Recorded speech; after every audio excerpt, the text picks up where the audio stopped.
General Rawat आज तमिलनाडु के Wellington में स्थित जिस डिफेंस सर्विसेज स्टाफ कॉलेज में लेक्चर देने के लिए जा रहे थे, वो दुनिया के सबसे प्रतिष्ठित सैन्य ट्रेनिंग संस्थानों में से एक है। मैंने थोड़ी देर पहले आपको बताया कि जब मैंने उनका इंटरव्यू किया था, जब वो चीफ ऑफ आर्मी स्टाफ बने थे, तब उन्होंने क्या कहा था। मेरे उनके साथ बहुत सारे इंटरेक्शंस हुए और हर बार जब वो किसी न किसी जगह पर, किसी न किसी सरकारी आयोजन में कई बार उनसे मुलाकात हो जाती थी, हमेशा उनके चेहरे पर मुस्कुराहट होती थी। और एक खास बात उनकी ये थी कि वो कभी भी तनाव में नहीं दिखते थे। चाहे चीन के साथ कितना संघर्ष चल रहा हो, चाहे पाकिस्तान के साथ कुछ भी हो रहा हो, लेकिन वो कभी भी तनाव में नहीं दिखते थे और बहुत सौम्य तरह से बात करते थे, मदद करते थे और जानकारियां भी देते थे। जो भी जानकारी हमारे काम की होती थी जरूर बताते थे। तो सैनिक तो बहुत सख्त थे, वो रणनीतिकार जबरदस्त थे, लेकिन एक शानदार इंसान थे। और आप सोचिए, और गए भी तो कैसे गए, अपनी पत्नी को साथ में लेकर गए। आज का जो उनका दौरा था, जरूरी नहीं कि वो उसमें अपनी पत्नी को भी लेकर जाते, लेकिन उनकी पत्नी आज उनके साथ थी और अब उनका अंतिम संस्कार भी एक साथ किया जाएगा। ये सब को आप किस्मत कह सकते हैं। कई बार किस्मत को मानने का, डेस्टिनी मानने का दिल करने लगता है, क्योंकि कोई लॉजिक समझ में नहीं आता कि ऐसा हुआ तो क्यों हुआ। और फिर धीरे धीरे सिर्फ मन ये कहता है, जब आप इतने लाचार हो जाते हैं तो फिर भगवान को मानने का मन करता है, और ये मानने का मन करता है कि शायद भगवान की ऐसी ही मर्जी होगी। फिर आप सब कुछ किस्मत के हवाले और भगवान की मर्जी के हवाले छोड़ देते हैं। फिर आपको हेलीकॉप्टर में क्या खराबी आई होगी, पायलट की गलती थी, षड्यंत्र था, क्या था, फिर आपको कुछ समझ में नहीं आता। और आज सीडीएस जनरल रावत और उनकी पत्नी दोनों एक साथ थे, एक साथ इतने वर्षों तक उनकी जोड़ी रही और आज एक ही साथ इस दुनिया से भी चले गए। जिस कॉलेज में वो लेक्चर देने के लिए जा रहे थे, वर्ष 2018 में मैं भी इसी कॉलेज में एक लेक्चर देने के लिए गया था। इस कॉलेज में सेना के तीनों अंगों के बड़े अधिकारियों को ट्रेनिंग दी जाती है और इसमें दुनिया के 30 से ज्यादा देशों के सैन्य अधिकारी भी ट्रेनिंग के लिए आते हैं। अगर आज जनरल रावत पहुंचे होते वहां, तो इसी जगह पर जो आप देख रहे हैं ये बिल्डिंग, आज वो यहीं गए होते जहां पर मैं 2018 में गया था। और ये वहां का एक ऑडिटोरियम है। उस ऑडिटोरियम में जनरल रावत को भाषण देना था। वही ऑडिटोरियम है, ये वही जगहें हैं जहां आज अगर वो पहुंच गए होते तो वो आज इसी ऑडिटोरियम में, जिसकी तस्वीरें आप अभी देख रहे हैं, मैं आपको और बड़ी स्क्रीन पर दिखाता हूं। 2018 में मैं यहां खड़ा हुआ था, आज वो यहीं खड़े होते। लेकिन आज जनरल रावत को यहां पर पहुंचना नहीं था, क्योंकि किस्मत को कुछ और मंजूर था। इस संस्थान में इन सैन्य अधिकारियों को युद्ध के लिए रणनीति कैसे बनाई जाती है, यह सिखाया जाता है। और जब मैं वहां गया था तो मैंने बहुत करीब से इस बात को समझा था कि यह संस्थान पूरी दुनिया में इतना मशहूर क्यों है। तब मैंने वेलिंगटन के डिफेंस सर्विसेज स्टाफ कॉलेज में जाकर क्या अनुभव किया था, उसका एक छोटा सा अंश आज आपके साथ शेयर कर रहा हूं। इस वक्त हम defence services staff college Wellington में हैं।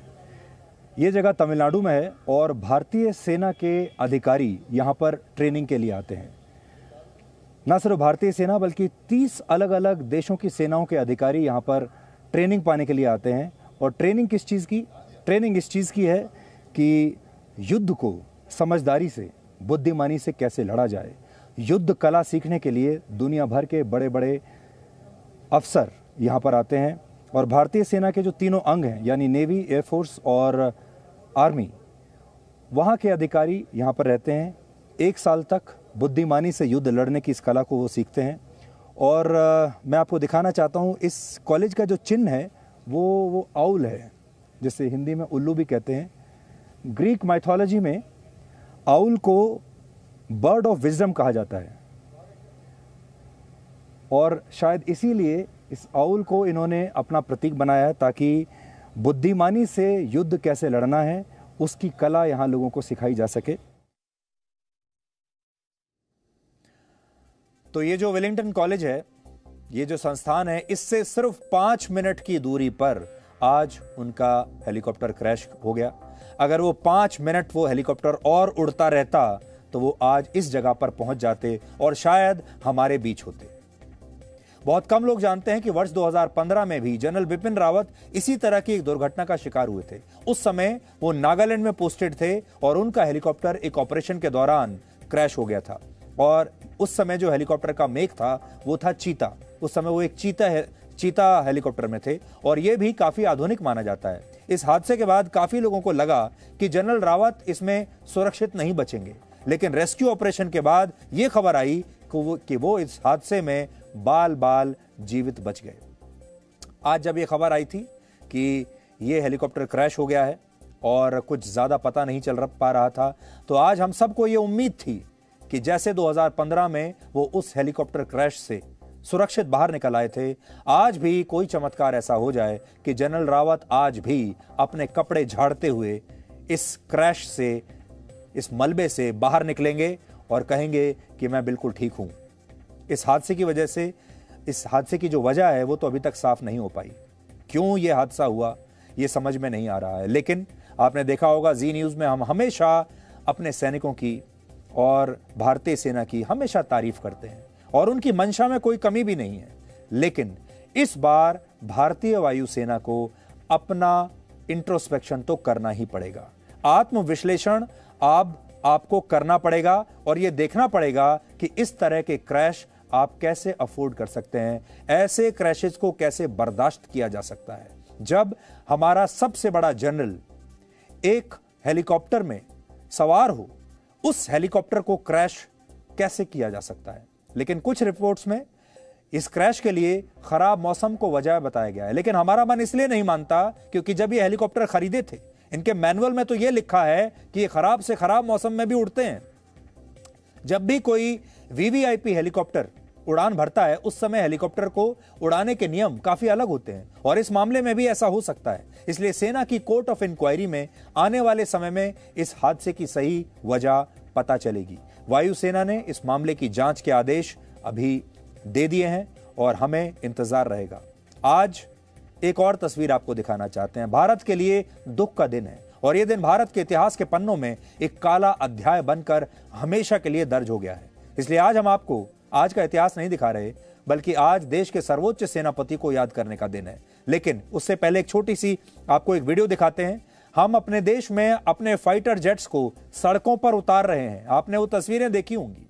कहां तो हम ये दिखा रहे हैं कि हमारे फाइटर जेट्स सड़कों पर लैंड कर रहे हैं और कहां हम अपने सीडीएस को सुरक्षित ला नहीं पा रहे हैं। 50 किलोमीटर की यात्रा जो है वो सुरक्षित नहीं करवा पा रहे हैं। ये तस्वीर देखिए, सड़कों पर हमारे फाइटर जेट्स लैंड कर रहे हैं।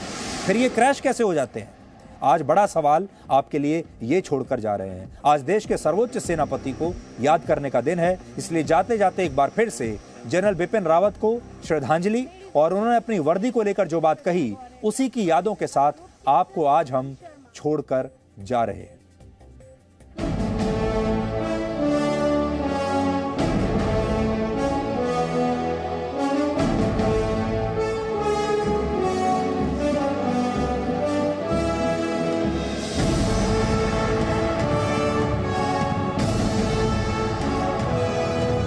I am proud of the uniform that I wear, which is olive green.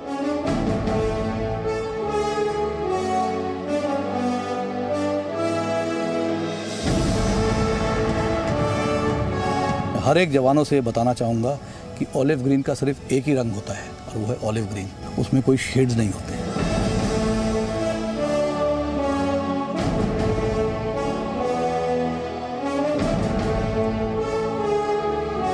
हम सब एक हैं, हम सब में टीम वर्क होना चाहिए।